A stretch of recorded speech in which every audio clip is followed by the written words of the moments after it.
Ketika beres-beres lemari baju, aku melihat kain merah tipis sebesar lap meja. Tiba-tiba aku jadi teringat akan Lampung, tempat di mana tugasku pada tahun 80 sebagai dokter puskesmas di Jabung. Pengalaman yang tidak terlupakan dengan fasilitas kesehatan yang sangat terbatas. Aku masih dapat menolong persalinan hingga ibu dan bayinya terselamatkan. Yaitu, coba bayangkan, dengan menggunakan karet pentil ban sepeda, sehingga persalinan tersebut yang tadinya macet bisa terselamatkan. Tapi mudah-mudahan ya Anda tahu gimana bentuk karet pentil ban sepeda. Oke. Aku lulus dokter tahun 1980, mendapatkan penempatan di puskesmas namanya Puskesmas Kecamatan Jabung, itu di Lampung Tengah. Kalau tahu, dari Puskesmas Jabung saat itu ke Rumah Sakit Umum Daerah Provinsi yang berada di Tanjung Karang harus dicapai dalam 6 jam kalau pakai kendaraan mobil. Tapi di puskesmasku waktu itu belum ada mobil. Sedangkan kalau pakai sepeda motor, nah ini fasilitas satu-satunya kendaraan di puskesmas adalah sepeda motor Suzuki A100. Bisa 1,5 jam karena bisa melalui jalan alternatif.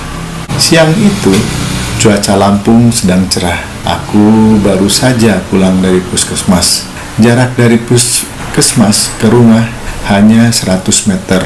Nggak jauh sih, hanya terhalang oleh kantor kecamatan dan rumahnya Pak Camat. Kebetulan saat itu di rumah sedang ada temanku sebagai tamu mahasiswa arsitek dari Belanda. Katanya dia sedang menghabiskan liburan, ingin nengok daerah di Indonesia dan ingin mengetahui kegiatan kesehatan di daerahku. Kebetulan dia juga senang traveling. Ya, katanya sih puas bisa ke puskesmas karena lumayan di daerahku lengkap. Ada sungai ban besar, danau, hutan belukar, bahkan pantainya pun ada. Dia yang tadinya berencana hanya 1 atau 2 hari, ternyata bisa betah sampai 2 minggu di puskesmasku. Hari itu suara motor datang. Rupanya perawatku dari puskesmas pembantu yang datang namanya Ibu Yati, yang melaporkan adanya pasien yang telah dicoba untuk melahirkan tapi ternyata mengalami kemacetan. Bahkan ia pun menolong setelah melanjutkan pertolongan yang sudah dilakukan oleh dukun beranak setempat. Katanya sih keadaannya sudah lemah, sudah tidak sanggup lagi mengedan, anak pertama lagi, dan tinggalnya cukup jauh dari puskesmasku, terletak di Desa Pasiran. Ya, aku bayangkan sekitar 20 kilometeran lah dari rumahku. Daerah ini seingatku tanahnya memang berpasir, agak tandus, alat transportasi lebih mudah menggunakan motor. Namun perawatku mengharap untuk dapat aku datang ke sana untuk menolongnya, untuk menyelesaikan persalinan tersebut. Dengan segala pertimbangan yang ada dari laporan pemeriksaan klinis yang terbatas, maklum petugasku hanyalah lulusan pembantu perawat, tetapi saat itu masyarakat mengenalnya ia sebagai bidan, dan untuk di daerah banyak persalinan yang ditolongnya.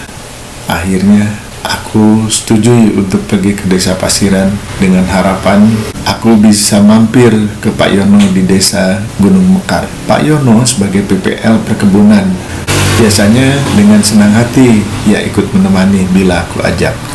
Betul-betul Pak Yono ini dia dibutuhkan oleh masyarakat sekitarnya karena dia bisa menjadi KB, penyuluh kesehatan, memberikan dakwah, juga turut mencerdaskan masyarakat sekitarnya dengan membuat SMP mandiri. Hebat loh dia dengan modal dan pengajar mandiri. Nah, selain ke Pak Yono, pulangnya aku ingin mampir ke Pak Lurah Adirejo. Wah, kalau ke Pak Lurah ini, kalau aku datang pasti dijamu deh. Mengharap.com. Segeralah aku berangkat bersama tim menggunakan sepeda motor plat merah Suzuki A100. Bersama membonceng teman Belandaku, tak lupa membawa perlengkapanku. Lalu di perjalanan bersama motor perawatku menuju Pasiran sambil menghampiri Pak Yon. Jadi timku di perjalanan menuju Pasiran, kita bisa menikmati pemandangan. Nah, bersama membonceng teman Belandaku, tak lupa membawa perlengkapanku. Di perjalanan bersama motor perawatku menuju Pasiran sambil menghampiri Pak Yono. Jadi timku bertambah nih. Di perjalanan menuju Pasiran, kita bisa menikmati pemandangan pedesaan. Di sana banyak kebun-kebun. Di antaranya ada kebun jagung, kebun rambutan, kebun duku, kebun duren, sawah dan sebagainya. Asik deh pokoknya. Untungnya jalan yang dilalui pada waktu itu sedang kering, karena pernah aku lewat jalan ini pada saat hujan. Mengendari kendaraan motor di sini harus ekstra keterampilan dan hati-hati karena mudah tergelincir. Tak disangka di perjalanan aku bertemu dengan Pak Cari atau Sekretaris Desa Dirjo. Sambil menitip pesan, sepulang dari Pasiran aku akan mampir ke rumah Pak Lurah. Sampailah aku di desa yang banyak tanaman pohon singkong, tanah yang berpasir sehingga namanya pun Pasiran. Sepeda motor pun disandarkan. Aku dan tim memasuki rumah yang sangat-sangat sederhana. Ruang tidur dan dapur menjadi satu. Aku dan tim di rumah ini disambut oleh beberapa orang dengan baik dan sangat sok. Rupanya, ini suaminya dengan suara Jawa medok yang segera menunjukkan istrinya yang perlu ditangani. Aku setelah mendengarkan pertanyaan-pertanyaan yang dijawab oleh suaminya, segera aku menghampiri penderita. Rupanya penderita sudah enggan menjawab pertanyaan, hanya mengangguk atau menggelengkan kepala. Dari pemeriksaan, keadaan umum sih masih oke. Umur kehamilan cukup bulan. Bentuk dan besar kehamilan cukup, tidak terlalu besar, tidak terlalu kecil. Aku pinjam alat dengar detak jantung bayi milik perawatku. Dinilai masih baik. DJA masih baik. Denyut jantung anak. Kupasang sarung tanganku, kemudian tangan kiri menyentuh perut ibu, tangan kanan memeriksa pembukaan jalan lahir kandungan melalui vagina. Nah, disimpulkan pembukaan jalan lahir sudah lengkap. Bukan letak lintang. Yang kuperiksa adalah letak kepala bayi, tampaknya ubun-ubun. Bukan letak dahi, tidak ada perdarahan. Oke kayaknya nih. Tapi tampaknya kandung kencing penuh, sehingga ini yang memungkinkan persalinan jadi macet. Sebagai kesimpulan sementara, persalinan macet karena kandung kencing yang penuh. Kemudian aku menanyakan ke pasien, apakah merasa ingin kencing, mengangguk, tapi setelah suruh dia hanya diam aja. Ya mudah-mudahan tidak ada atoni uterus, kandungan yang udah ogah berkontraksi. Khawatir sih ada, karena udah dicoba sebelumnya banyak mengejan, ya oleh perawatku juga oleh dukun sebelumnya. Nah, di sini rupanya perlu dilakukan mengosongkan kandung kemih. Wow, ini masalahnya. Tidak siap, tidak membawa kateter. Sedangkan perawatku pun juga tidak membawa kateter. Kateter adalah selang untuk mengeluarkan air kemih ya. Haruskah pulang dahulu hanya untuk membawa kateter? Sebenarnya untuk mengosongkan kandung kemih, wanita itu tidak sepanjang laki-laki, hanya 3-4 cm. Jadi pendek ya. Lalu pakai apa ya agar bisa teratasi? Ya, aku coba menanyakan ke suami penderita, apakah di desa ini bisa mendapatkan karet pentil sepeda yang bentuknya panjang sekitar 25 sentian? Wah, suaminya bingung karena tidak terbayangkan bentuknya. Untung aja ada Pak Yono yang juga mendengarkan. Itu langsung ngeh dan mengerti yang kumaksud. Tapi dia nggak tahu adakah warung yang terdekat yang menyediakannya. Akhirnya Pak Yono beserta suaminya menyetujui untuk mencari ke warung terdekat di desa itu.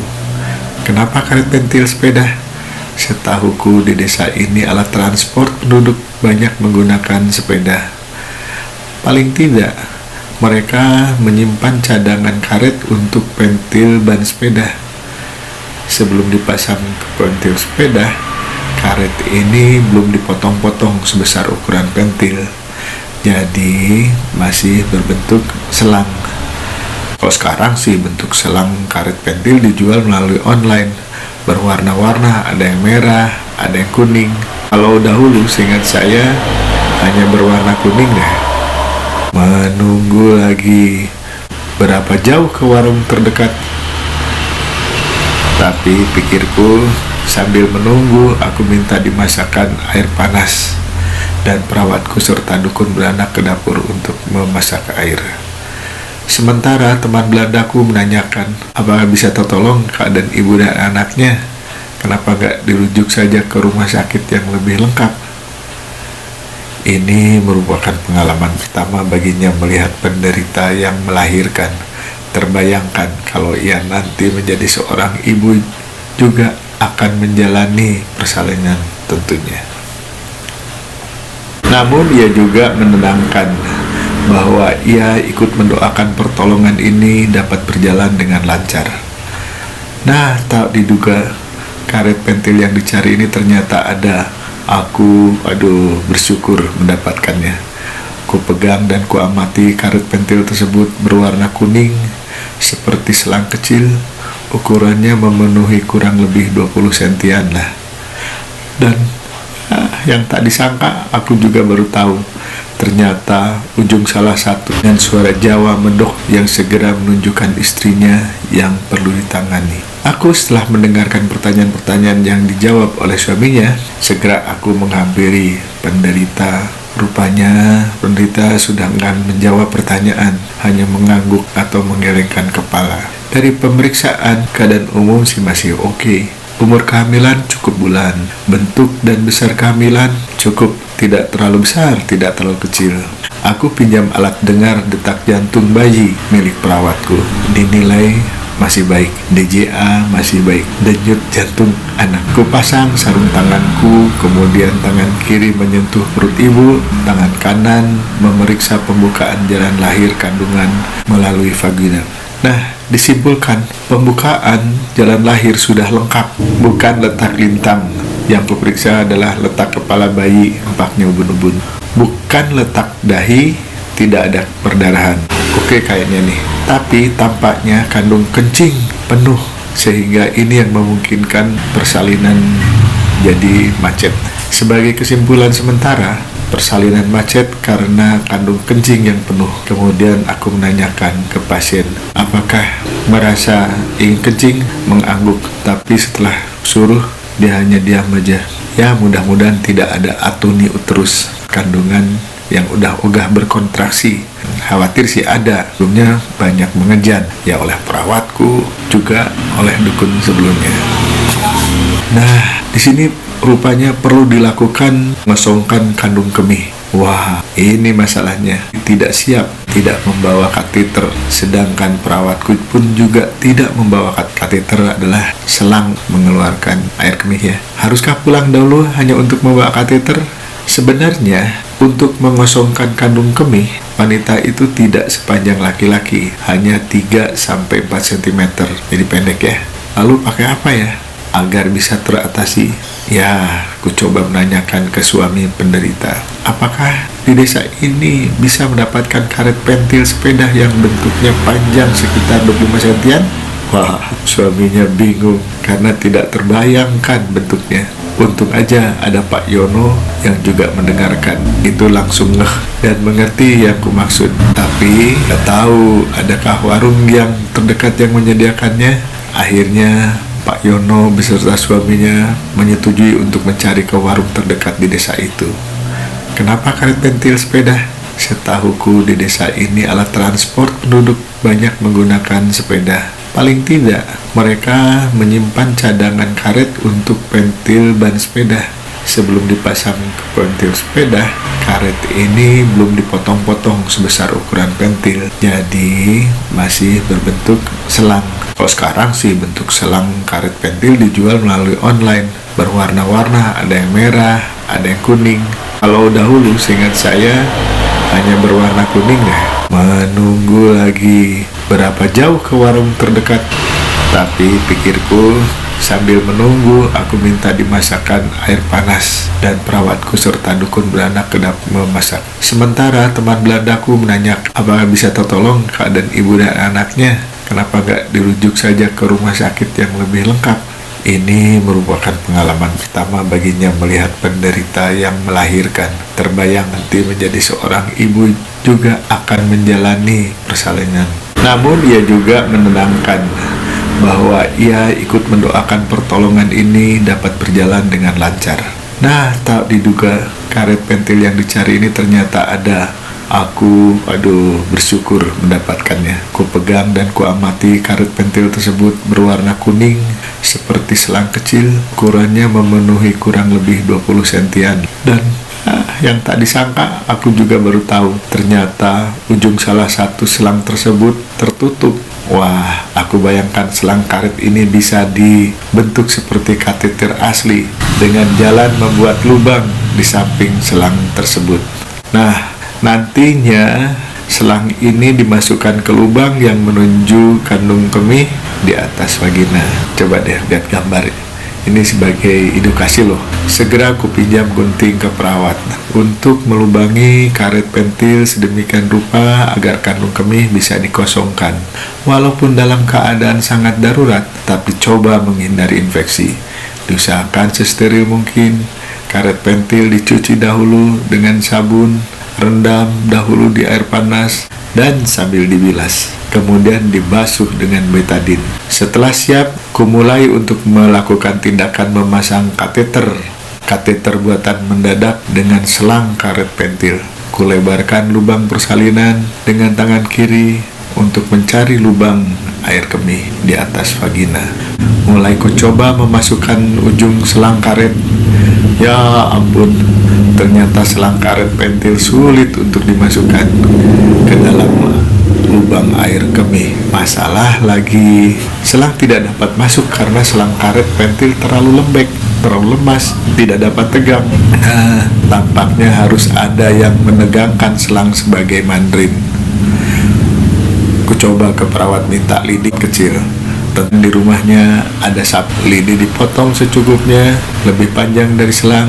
Sebelum digunakan dicuci dahulu pakai sabun, basuh dengan air panas, kemudian basuh dengan betadin. Ku masukkan lidi ke dalam selang karet pentil sampai mentok ke ujung selang. Dan penderita dipersiapkan kembali. Cari lubang air kemih, lalu selang dimasukkan ke dalam lubang tersebut secukupnya.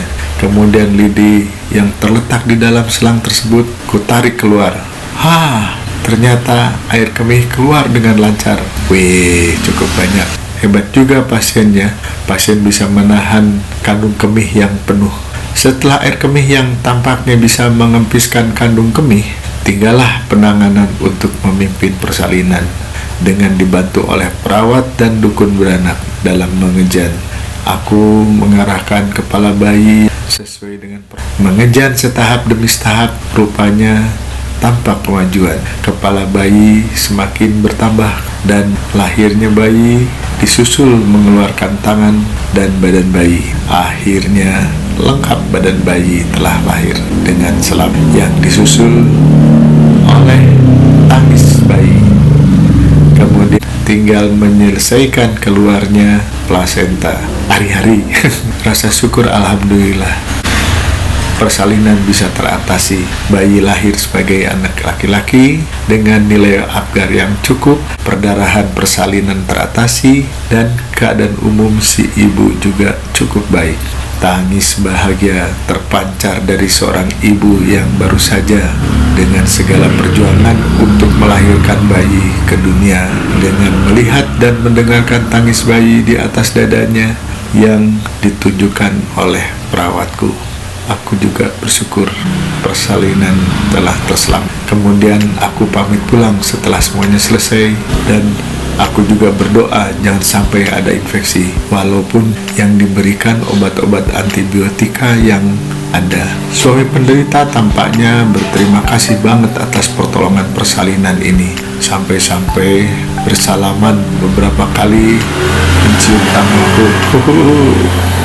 Pak dokter, matur nuwun ya, ujarnya sambil kemudian memberikan bungkusan plastik kresek yang berisi ketela pohon. Aku tak lupa mampir ke rumah Pak Lurah dan bersyukur bisa bertemu dengan Pak Lurah dan Ibu Lurah. Rupanya sesuai dengan harapan kami, satu tim telah disediakan untuk makan malam. Wah, benar-benar nikmat. Makan dalam keadaan lapar, sajiannya juga oke banget. Nggak oke gimana? Nasinya masih panas, pulen, sayur lodeh linjo, pete, ada rebungnya, sambal dadakan, ada kerupuk kamp, juga daun kemangi dan daun katuk. Wah, kalau nggak banyakan dengan tim, kayaknya nikmat nih, disambung langsung kemudian tidur. Teman Belandaku berujar, "Rud, aku baru kali ini deh pertama makan yang namanya rebung melinjo. Rupanya rebung dari bambu ya. Pete aku pernah makan, tapi aku memang suka," ujarnya. Pikirku, bule suka juga pete ya. Sehingga ia setelah makan tampaknya kekenyangan tuh. Kemudian juga dia bertanya, "Rud, Pak Lurah begitu baik ya terhadap..." Jawabku, "Iyalah, tadi rumah akan kuceritakan." Menjalani tugas sebagai dokter di daerah bisa dinikmat alamnya, lingkungan masyarakat, serta budayaannya, keadaan alamnya, lingkungan masyarakat, budayanya yang khas, kemudian bisa memberikan pertolongan kesehatan dengan keterbatasan fasilitas, dan alhamdulillah kasus yang unik dengan alat yang ada masih dapat teratasi. Seringnya sih, kenapa ya di daerah ini banyak dihadirkan kasus-kasus kebidanan, sehingga buku kebidanan lah yang sering banyak kubuka. Waktu berjalan mengalir sampai tiba saatnya aku harus pindah dari puskesmas Jabung. Entah bagaimana di kecamatan sampai diadakan makan-makan perpisahan atas kepindahanku. Di ruangan perpisahan tak disangka seorang ibu menggendong anaknya menghampiriku sambil memberikan sebuah bungkusan berpita merah. "Dokter masih ingat saya nggak? Saya yang ditolong melahirkan di desa Pasiran, yang katanya pakai alat karet pentil ban sepeda." Oh iya ya, aku terus ingat. "Oh iya, ibu ya, aku ingat tentunya, tidak akan lupa bu. Terima kasih bu bingkisannya, tak kusangka ia datang. Siapa yang memberitahukannya sampai ia dapat datang ke perpisahan tuh ini?" Kemudian lanjutnya ibu berkata, "Iya dok, jangan dibuang ya, ini kado dari perdana. Bayi yang ditolong ini kan namanya diberikan oleh dokter kan. Oh ya, aku pernah menyarankan memberikan nama anaknya setelah anak terlahir pada bapaknya dengan nama Perdana." Ya, artinya perdana sebagai anak pertama, juga perdana pengalaman menggunakan karet pentil. "Dan dok, sekarang sudah umurnya setahun loh," sambungku terhadap ibu Perdana. "Oh, Perdana cepat besar ya bu ya, cepat pandai, bisa memakmurkan desa Pasiran. Terima kasih dok sekali lagi. Ini si Dana mau punya adik lagi," sambil menunjukkan perutnya. Dalam hatiku hanya bisa, nggak kapok juga tuh. Walaupun demikian, kain merah yang tersimpan berpita merah tetap mengingatkan pengalaman yang tak terlupakan. Terima kasih.